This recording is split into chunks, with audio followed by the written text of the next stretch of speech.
reassert themselves, trying to pick up the initiative once again. And Cork is in full flight.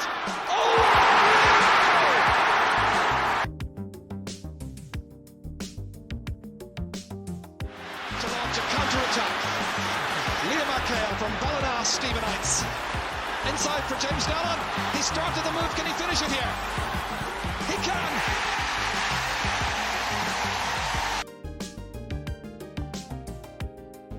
Discussing Mayo football, this is Brian's review show.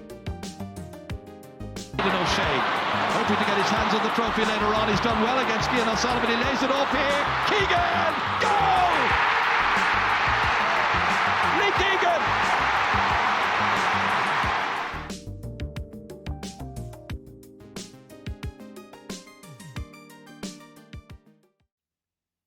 And you're very welcome to Brian's review show, the first podcast episode of the Mayo GAA podcast series, discussing the ups and downs and highs and lows of Mayo's inter-county season.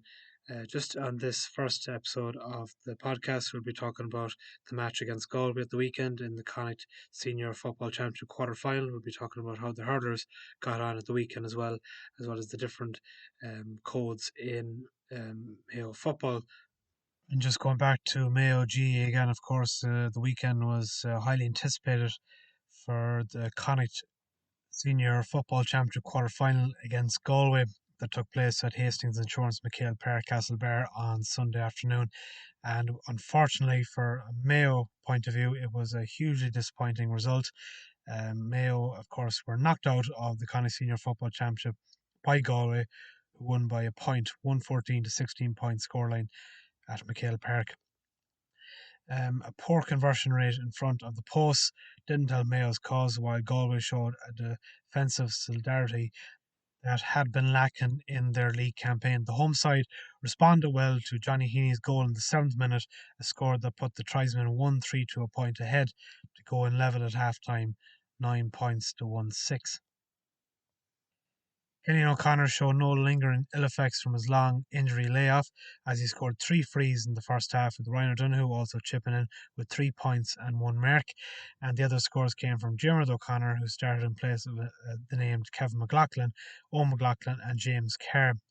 Kerr opened the scoring in the second half to put Mayo ahead, but they remained scoreless for more than 20 minutes as Galway began to dominate. Shane Walsh wowing with his ability from the place ball to help the visitors into a 112 to 10 point advantage. O'Connor stopped the Mayo rot with the free from distance, but Paul Conway cancelled it out with the great score following incredible work from the forward Damien Comer, and it looked as though Galway were home and hold when Heaney put them 114 to 11 points ahead with just 5 minutes remaining. Mayo, who had by now lost Oisin Mullen to injury, weren't out of it just yet. Inspired by a wonderful Lee Keegan point, they piled on the pressure and landed 4 more without reply through O'Connor, 2 frees, O'Donoghue and substitute Kevin McLaughlin before the 5 minutes of injury time ran out. Mayo now go into the All-Ireland qualifiers, while Galway have a Connacht Senior Football Championship semi-final against Leitrim to look forward to. Yeah, it was a hugely frustrating outing from a Mayo point of view. I went into the game in McHale Park, a fantastic, just to say, first of all, a really great occasion to be at, a full 25,000 strong crowd at this game on a lovely sunny day, Championship Sunday, quality football on show. It was, especially when we were cooped up for 2 years because of a pandemic, I think people really enjoyed being at a football match again. And like the spectacle itself and the whole occasion was fantastic, but the result was very frustrating. Listen, Mayo would be ruined the chances they missed in the second half. Particularly there was a couple of wides. There was one particular wide from Killian O'Connor from a couple of frees during the game that were hugely disappointing from a Mayo standpoint. Galway, for 20 minutes in that second half, performed excellent football, got the job done. Shane Walsh's place kicking, as I mentioned earlier, there was absolutely phenomenal, first rate, it must be said. Mayo to go 20 minutes without scoring a point is very worrying from going forward into the qualifiers. At the weekend, Donegal defeated Armagh, so that would be a concern going into that standpoint. But I just think Mayo lacked something yesterday. I think I heard Pat Spillane quoted saying that Mayo's forward line is what's letting them down, and they don't have a left free taker either. Cillian O'Connor tried to take a free in the first half with his left foot, but it went wide. This is a concern for Mayo. The goal from Mayo's standpoint was very, very soft. We lost the ball too easily, I felt, and I think the whole um, play that Mayo tried to pursue during the match, this kind of lateral play, getting the ball forward, trying to break down the Galway defence, and then kicking the ball back the way again. It was just very demoralising, very hard to watch, and like from a Mayo's fan perspective, it was very, very frustrating watch because the fact that they fought so hard in the last 10 minutes, you're wondering to yourself where was that before that, because they didn't show it really, particularly in large parts that second half. They showed glimpses again at the end of the first half when they came back strong at the end. Um, Positives for Mayo. For me, James Kerr I thought was brilliant. A corner forward, he had a really great game, looked very dangerous. It was great to see Kenny O'Connor back out in the field again. I know he missed a couple of frees, but he did score some as well, and I thought he did contribute to some of the free flowing football. I thought Ryan Dunhu was absolutely terrific. I thought he had a great game also as well. Really stood up in terms of leadership skills. He's got it in essence for sure. Um, like disappointing. I like the disappointments really. I thought Matthew Rowan he's a fantastic footballer. Absolutely didn't have his best game yesterday. I thought Conor Loftus was also quiet, and they would agree with that themselves. Stephen Cohen again was another player that has showed better days in a Mayo jersey. Yesterday was not one of his better days. Rory Byrne I quite liked in goal. I know he was at fault for some kickouts early in the game, but I thought generally he looked very comfortable in the goal. But again, Mayo's conversion rate is the big worry. That's the thing I take from the game. Too many wides throughout the match that really would be worrying going forward. I think going into the qualifiers, that would be a big concern for James Horan's men. To lose to Galway at home would also be another concern. The fact that Galway looked so comfortable for large chunks of that second half is another huge problem that Mayo need to try and resolve, because the qualifiers, there's a bit of a gap now between now and the qualifiers. I think it's I've heard 5 to 6 weeks till the first qualifier game. But largely, like um, Galway deserved the win. I think they were the better team. Showed glimpses of excellent football that we didn't show consistently enough during the game.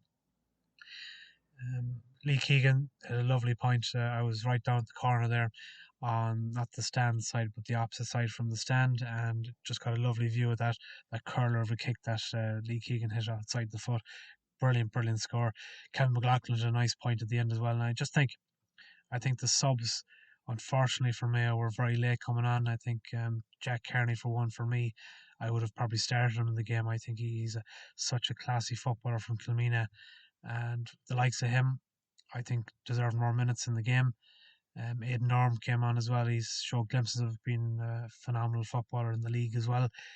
Kevin McLaughlin, we left it very late to bring on Kevin McLaughlin, I felt as well.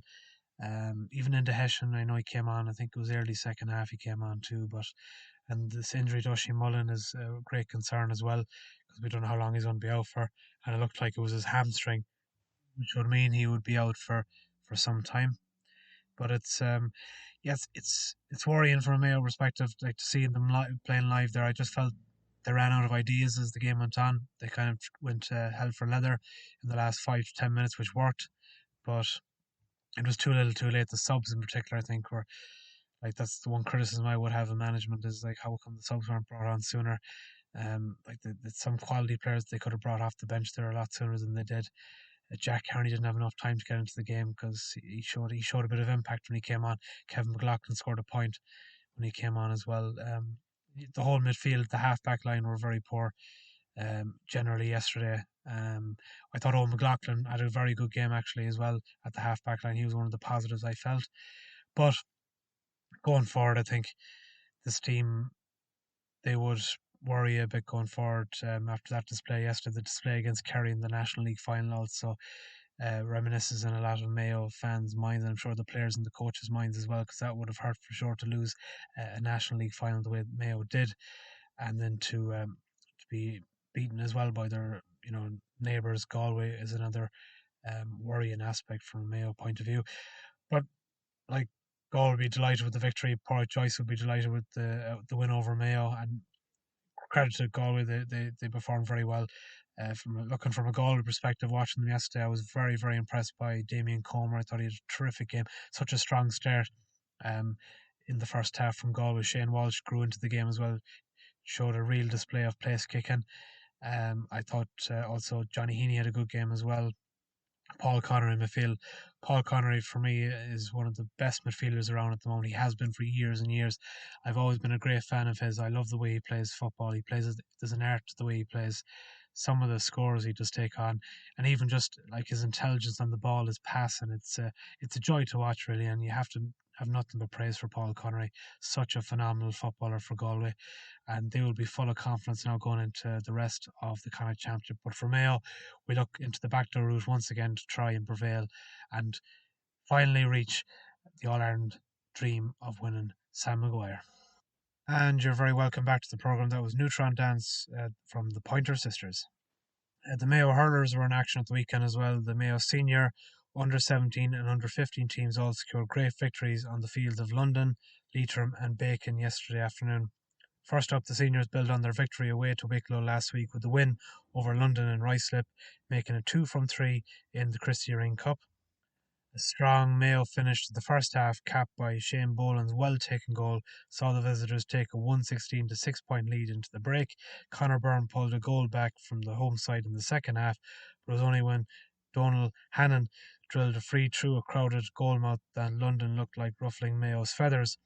Jonathan McCarthy immediately followed it up with a superb score, and suddenly they were back to within 5, 121 to 213, but the game was already in added time by that stage, and Kenny Feeney's point helped Mayo see the game out as it finished 122 to 213.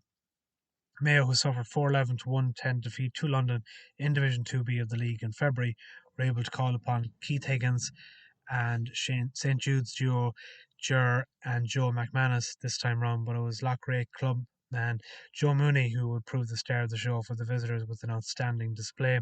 Elsewhere, it was a case of putting to right the wrongs of the previous week for the Mayo under-17s in the Celtic Challenge as they returned to Glencairn Manor Hamilton GAA club's grounds, this time to face the Red Hands of Tyrone. The scene of Mayo's last gaps defeat to Donegal last weekend, this time around Mayo put in a better performance, pulling clear in the end to win by a scoreline of 3-11 to 3-3. And finally, the Mayo under-15 hurlers got their All-Ireland Hibernian Cup campaign off to a strong start with a round 1 win over Roscommon in the Connacht GAA Centre of Excellence Bacon. The final score was Mayo 4-17, Roscommon 1-15. And the side now travel to Dublin on Saturday, May 21st to take on Wicklow in Abbottstown in round 2. The side was captained by Niall Peoples from Boland'S Stephenites. And that concludes the podcast episode today. It's a very short one for the very first one, but I just thought I wanted to get on record my thoughts on the action that took place at the weekend in both football and hurling. So I hope you enjoyed the podcast. There'll be more coming throughout the summer covering the Mayo GAA scene, so I'd be very much delighted to have your company over the summer on Brian's Review Show, which is available on YouTube, on Spotify, on Google Podcast, Apple Podcasts, Amazon Music, and TuneIn, and much more as well, so keep an eye out for that. Hope you enjoyed the podcast, and keep the faith, and come on Mayo.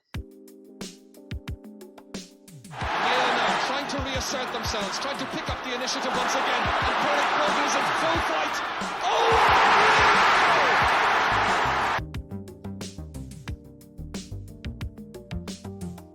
To launch a counter-attack. McHale from Boland'S Stepheni'S. Inside for James Dallon. He started the move. Can he finish it here? He can.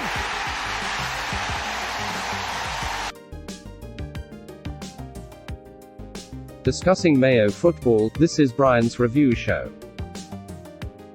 O'Shea, hoping to get his hands on the trophy later on. He's done well against Cian O'Sullivan. He lays it off here. Keegan! Goal! Lee Keegan!